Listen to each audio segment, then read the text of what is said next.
자, 우리 저번 시간에 에너지 얘기를 하면서 태양 에너지 얘기를 했었는데 그 태양 에너지가 어떻게 생기는지가 나와져 있어요. 그거를 하기 전에 질량과 에너지의 관계를 조금 알아볼게요. 질량과 에너지의 관계를 정립한 사람은 아인슈타인인데요. 아인슈타인이 핵발전에서 태양 에너지나 핵발전에서 에너지가 생성되는 것을 보고 질량과 에너지의 관계를 얘기했습니다. 자, 핵 에너지는 두 가지가 있어요. 큰 핵이 작은 핵으로 쪼개지는 핵 분열 반응이 있고요. 작은 핵들이 모여서 큰 핵으로 합쳐지는 핵 융합 반응이 있어. 핵이 분열하거나 핵이 융합할 때 에너지가 방출이 되는데 이 에너지가 어디서부터 방출이 된 걸까 해서 한번 생각을 해봤더니 두 가지 과정이 일어날 때 공통적으로 질량이 감소했대요.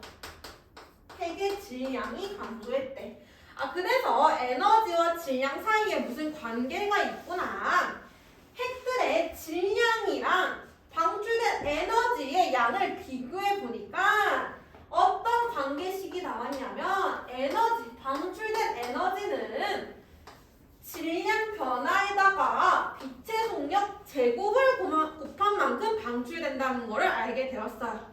그래서 에너지와 질량이 서로 상관없는 양이 아니고 서로 밀접한 관계를 가지고 있는 양이고 질량이 에너지로 전환이 될 수도 있고 에너지가 질량으로도 전환이 될 수 있다. 이렇게 얘기를 했습니다. 그래서 에너지가 없을 때 물체가 정지하고 있을 때 질량을 정지 질량이라고 하고요.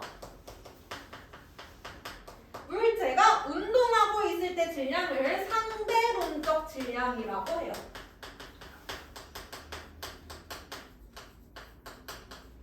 당연히 정지 질량과 상대론적 질량을 비교하면은 상대론적 질량이 크겠지. 에너지가 많으니까. 그래서 에너지를 흡수해서 흡수한 에너지를 질량으로 바꿔준 거예요.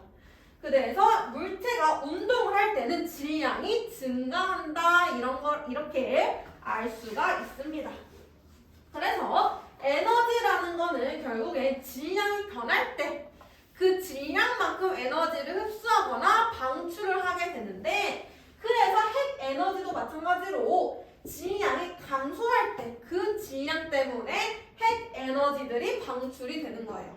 이때 핵이 융합하는 거, 이 과정은 태양에서 일어나게 되고요. 핵이 분열하는 과정은 핵 발전소에서 일어나게 됩니다. 그래서 두 가지 과정을 모두 볼 거예요.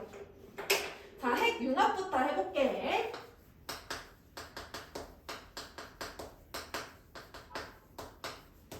핵이 융합하려면 작은 핵들, 가장 작은 핵이 수소핵이지, 수소핵. 수소핵들이 융합해서 조금 큰 핵, 헬륨이 될 거야. 근데 우리는 핵이 융합하는 거를 할 거기 때문에 원자에서 원자핵과 전자가 이렇게 있잖아. 이게 원자잖아.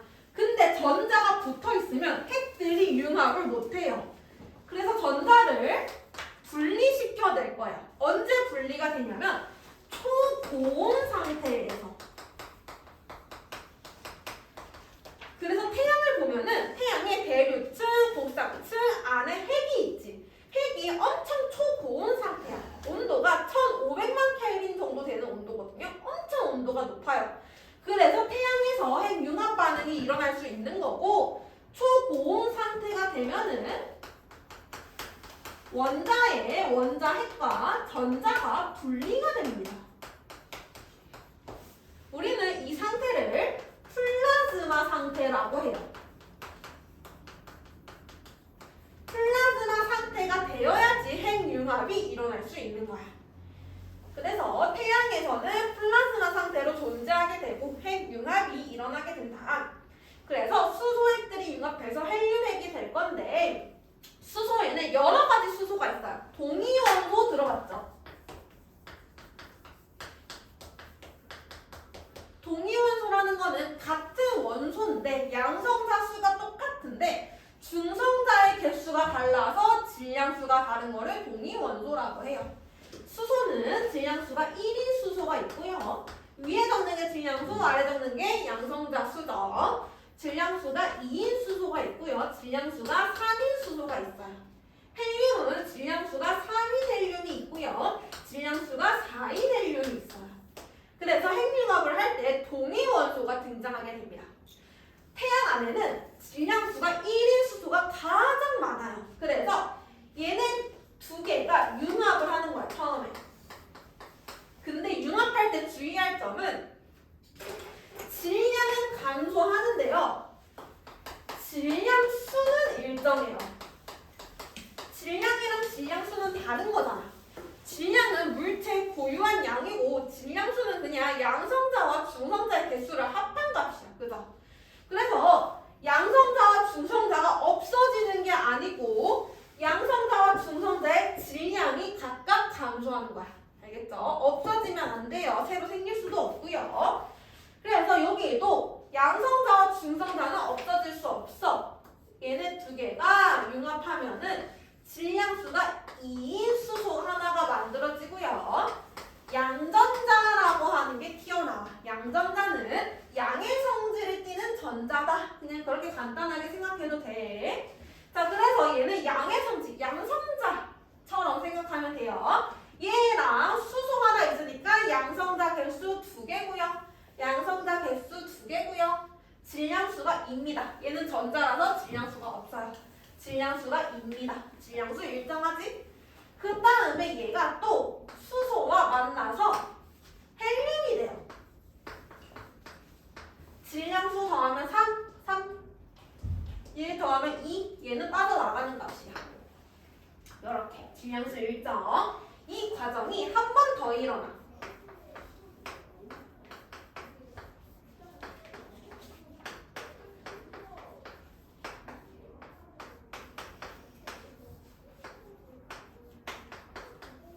그래서 헬륨 2개가 융합을 하면서 질량수가 4인 헬륨이 만들어집니다. 지금 보면은 질량수가 2 부족하고요. 양성자의 개수도 2 부족해요. 그럼 양성자 2개가 튀어나오면 되겠네. 양성자는 수소죠. 수소 원자의 2개가 2개 튀어나오면 됩니다. 그러면 질량수가 일정해요. 그래서 수소핵이 융합을 해서 헬륨이 될 건데 이때 사용된 수소는 하나, 둘, 셋, 넷, 다섯, 6개가 사용이 돼요. 그리고 나서 헬륨이 하나 만들어지고 2개의 수소가 또 튀어나옵니다. 그럼 얘를 반응식으로 쓰면은 6개의 수소가 하나의 헬륨이 되고 2개의 수소가 튀어나온다. 이렇게 되겠지. 근데 알짜 반응식으로 쓰면은 4개의 수소가 융합해서 하나의 헬륨이 만들어진다. 이렇게 쓰면 되겠지. 그래서 원래 핵융합할 때는 6개가 필요하지만 우리는 보통 말하기를 4개의 수소가 융합해서 하나의 헬륨이 된다. 이렇게 표현을 합니다. 알겠죠? 그래서 이때 질량이 감소하면서 에너지가 방출되게 되고요. 이때 방출되는 에너지가 바로 태양 에너지입니다. 그래서 우리가 사용하는 태양 에너지들이 이렇게 핵반응, 핵융합 반응을 통해서 만들어진 에너지구나 라고 생각하면 되고 이때 만들어진 태양 에너지 중에 약 20억 분의 1만 지구로 도달을 해요. 엄청 조금만 도달을 하는 거지. 대부분은 우주로 방출이 되고 엄청 조금만 지구로 도달을 하게 됩니다. 그럼 이 태양 에너지로부터 지구에서는 무슨 일이 일어나냐면 지구에서는 크게 2가지가 지금 프린트에 나와져 있는데요. 대기와 해수의 순환과 탄소의 순환이 나와져 있어. 대기와 해수의 순환은 뭐냐면 여기 태양이 있고 여기 지구가 있어. 그러면 태양 에너지가 들어올 건데 적도 부분에는 태양 에너지가 수직으로 이렇게 들어오는 거야. 근데 태양 에너지는 항상 평행하게 들어오거든요. 근데 그래서 그 부분에는 태양 에너지가 비스듬하게 들어오는 거야. 우리 태양이 뜰 때 낮에는 태양이 내 머리 위에 있잖아. 그럼 엄청 온도가 높잖아. 뜨겁잖아. 근데 아침이랑 저녁 되면은 태양이 비스듬하게 있잖아. 그럼 온도가 낮아지잖아. 얘도 똑같아. 내 머리 위에 있을 때는 온도가 높고 비스듬하게 있을 때는 온도가 낮은 거야. 그래서 적도 부근은 태양 에너지가 굉장히 많이 들어오고요. 극 부근은 태양 에너지가 조금만 들어와. 그러면 에너지 불균형이 생겨. 불균형. 이때 태양 에너지가 들어오지만 반대로 지구에서도 에너지를 내보내거든요. 그거를 지구 복사 에너지라고 해요. 지구 복사 에너지. 적도에서 내보내는 양과 극에서 내보내는 양은 비슷해. 그래프로 보여줄게. 에너지랑 여기가 저위도, 양 끝이 고위도라고 했을 때 들어오는 태양 에너지의 양은 저위도가 훨씬 많아요. 이렇게. 근데 나가는 에너지는 좀 비슷해. 이렇게 되어 있거든요. 그러면 저위도 부분은 들어오는 양이 더 많지. 여기는 에너지가 남아. 근데 극지방에 가면은 나가는 양이 더 많아서 에너지가 부족해요. 그래서 에너지 불균형이 이렇게 생깁니다. 그래서 우리는 에너지 불균형을 해소하기 위해서 남은 쪽에서 부족한 쪽으로 에너지를 전달해 주는데요. 누가 전달해 주냐? 대기와 해수가 전달해 줍니다. 그래서 이 에너지 불균형을 해소하기 위해서 대기와 해수의 순환이 일어나는 거야. 즉, 대기와 해수의 순환은 태양 에너지 때문에 일어난다. 이렇게 얘기해 줄 수가 있어요. 그 다음에 탄소의 순환. 원래 탄소는 공기 중에 이산화탄소 형태로 있는데 얘를 식물이 흡수하지. 방합성할 때. 근데 이때 빛에너지, 태양 에너지가 필요해. 즉, 태양 에너지로 인해서 탄소가 식물로 가는 거야. 근데 식물이 죽었어. 화석연료가 되죠. 그래서 또 탄소가 이번에는 땅으로 이동하는 거야. 화석연료로. 그 다음에 화석연료를 연소시켜서 사용하지. 연소시켜. 그러면 다시 이산화탄소로 바꿔져서 공기 중으로 나가게 돼요. 그래서 탄소가 이렇게 계속 순환을 하게 되는데 이 순환도 태양 에너지 덕분에 일어나게 된다. 그래서 태양 에너지로 인해서 대기와 해수의 순환 그리고 탄소의 순환이 일어나게 되는 거다. 이런 내용이 적혀져 있는 겁니다. 자, 그 다음에 넘어가 볼게요. 296페이지로 옵니다. 296페이지에는 화석연료와 에너지 문제라고 되어 있는데 화석연료를 우리는 지금도 굉장히 많이 사용을 하고 있어요. 화석연료가 사용하기 쉬워서 그래요. 근데 화석연료는 문제점이 있지. 우선 고갈될 위험이 있어. 매장량이 한계가 있기 때문에 고갈될 수 있고요. 그 다음에 얘는 이산화탄소를 내뿜어요. 이산화탄소는 지구온난화를 일으키는 온실기체야. 그래서 문제점이 있고요. 또 화석연료가 많은 곳도 있고 적은 곳도 있잖아. 석유가 많은 곳도 있고 석유가 적은 곳이 있잖아. 불균형해요. 그런 문제점들을 해결하기 위해서 이제 에너지들을 다른 에너지, 미래를 위한 에너지를 사용하게 되는데요. 그 중에 하나가 핵발전. 핵발전은 핵 분열 반응이 일어나게 되는 거고 핵 융합 반응 했으니까 핵 분열 반응도 한번 봅시다. 핵 분열은 큰 핵이 작은 핵으로 쪼개지는 거를 핵 분열 반응이라고 하는데 무슨 핵 사용할 거냐면 우라늄이라는 핵을 사용할 거예요. 우라늄이 굉장히 무거운 핵이야. 그래서 우라늄을 보통 사용을 하게 되고요. 우라늄의 질량수는 235. 원자 번호는 92번입니다. 외울 필요 없어요. 얘가 가만히 놔뒀을 때 분열을 하는 게 아니고 중성자가 와서 충돌을 하면 분열을 하는 거야. 중성자. 근데 이때 중성자가 빠른 속도로 움직이면은 분열을 잘 못해요. 느린 속도. 저속 중성자가 충돌을 해야 있어야지 우라늄이 분열할 수 있는 거야. 이때 중성자 어떻게 쓰냐? N에다가 원자번호 0번, 질량수 1 이렇게 쓰죠. 그래서 중성자가 와서 우라늄을 충돌시켜. 그러면 얘가 분열하는 거야. 바륨과 크리톤으로 분열합니다.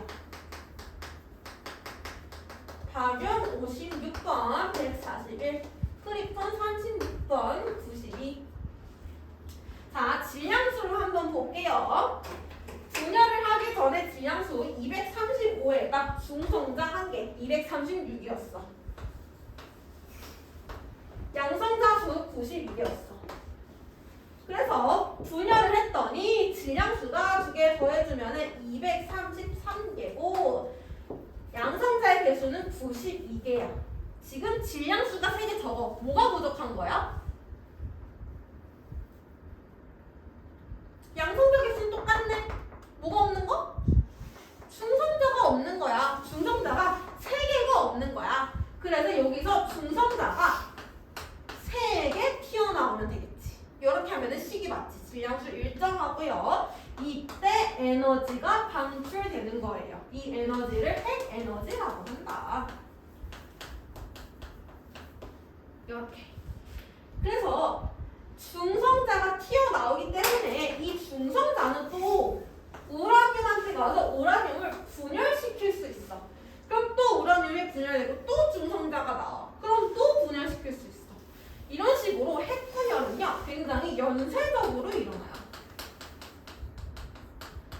그렇기 때문에 얘를 조절해주는 애가 필요해. 연쇄 반응을 감속제라고 하는 애와 제어봉이라고 하는 애가 조절해줍니다. 속도를. 감속제는 속도를 감소시키는 거야. 누구냐면 중성자의 속도를 감소시키는 거야. 그러면 저속 중성자가 만들어지는 거잖아. 그럼 충돌을 더 많이 할 수 있겠죠. 그래서 감속제는 오히려 연쇄 반응을 빠르게 일어날 수 있게 만들어주는 애고요. 제어봉은 얘는 중성자를 흡수합니다. 그럼 중성자의 개수가 줄어들었으니까 연쇄 반응은 잘 안 일어나겠죠. 그래서 감속제는 반응 빠르게 일어나게 할 수 있도록 하고 제어봉은 반응을 느리게 일어나게 하도록 한다. 그래서 2개를 항상 핵발전소에 같이 설치를 해줍니다. 이런 식으로 연쇄 반응을 조절하는 거고요. 그래서 핵 분열 반응을 봤는데 핵 융합이랑 핵 분열할 때 에너지가 나오잖아. 근데 총 에너지를 비교해 보면은 핵 융합할 때 나오는 에너지보다 핵 분열할 때 나오는 에너지가 훨씬 많아요. 총 에너지를 비교해 보면. 근데 문제에서는 핵자당 에너지를 물어봐. 핵자 원자핵 하나당 에너지. 핵융합은 수소핵이 융합해서 헬륨이 되는 거잖아. 원자핵이 굉장히 적어요. 거기에 관여하는 원자핵이. 근데 얘는 우라늄이 분열하는 거잖아. 원자핵이 번호가 굉장히 크단 말이야. 그래서 핵자 원자핵 하나당 분열하는 에너지는요. 핵융합이 오히려 많아요.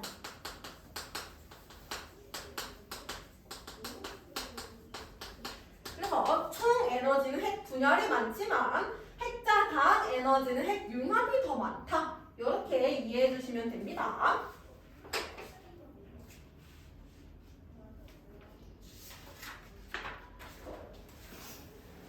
그 다음에 넘어가 보면 297페이지는 태양광 발전이랑 풍력 발전 나와져 있는데 이거는 우리 에너지 할 때 얘기를 했어가지고 넘어갈게요. 이때 태양광 발전은 발전기를 사용하지 않는다고 했었죠. 나머지 발전 방식들은 전부 다 발전기 사용하는데 태양광 발전만 발전기 사용 안 하고 얘는 반도체를 이용하는 방법이에요. 반도체. 그래서 여기에 나와 있는 장단점 한 번씩 읽어봐 주시면 좋을 것 같고요. 넘어가서 298페이지. 신재생 에너지 나와져 있습니다. 여기 예시로 조력발전, 화력발전, 연료전지가 나와져 있죠.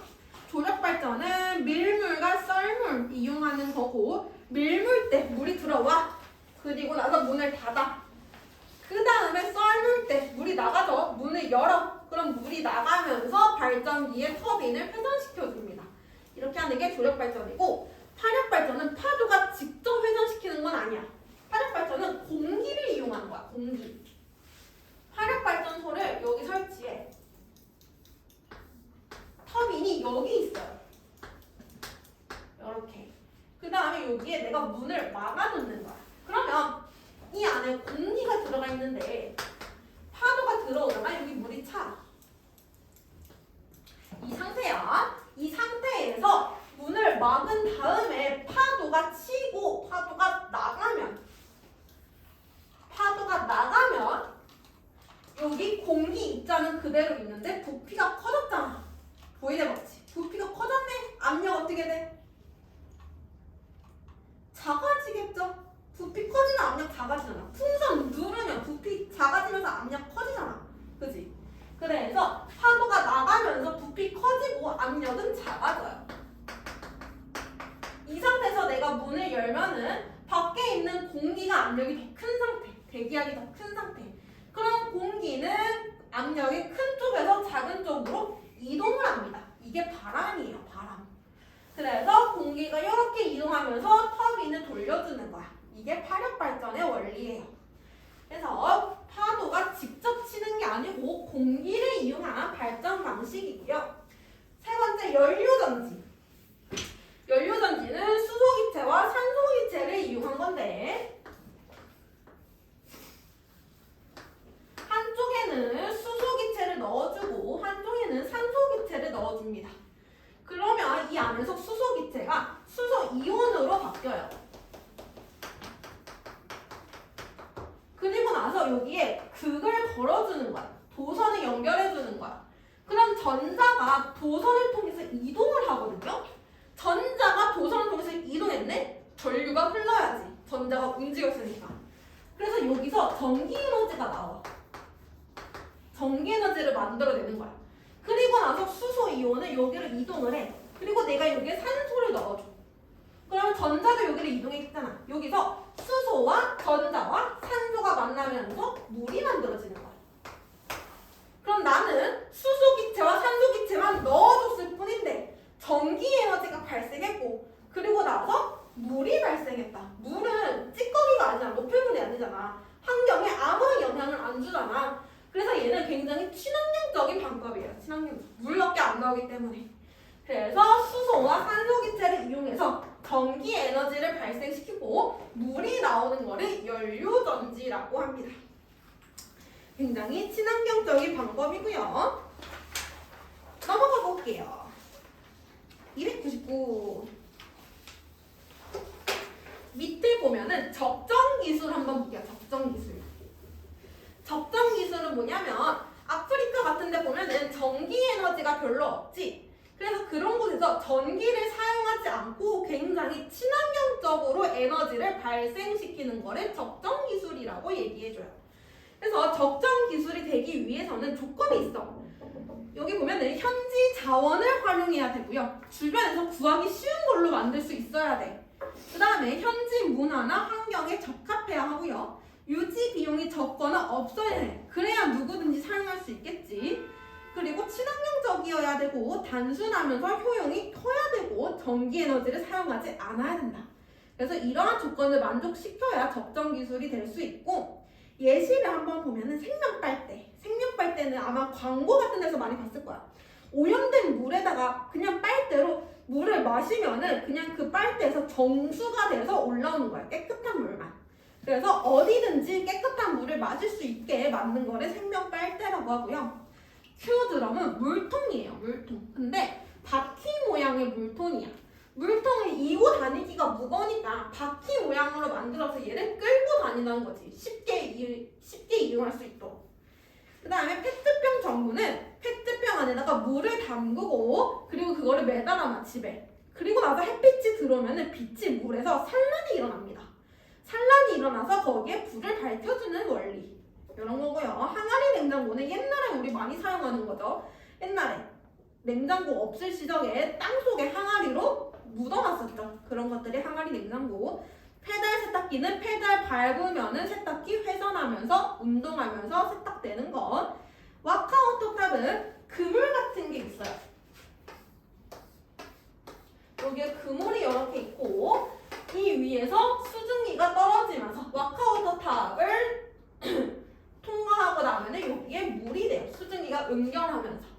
그래서 물이 되는 원리, 물을 만들어내는 원리고요. 이때 이 그물을 만들 때 사용하는 게 와카라는 식물이에요. 그래서 이거를 와카워터탑이라고 부릅니다. 이런 것들을 적정기술이라고 한다. 이렇게 이해해주면 됩니다. 여기까지 하면은 통합과학도 마무리가 되고 여기 나와 있는 문제들 있지? 292부터 295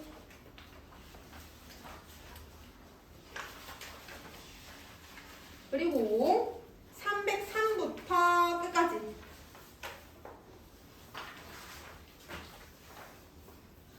숙제로 해오시면 되고요.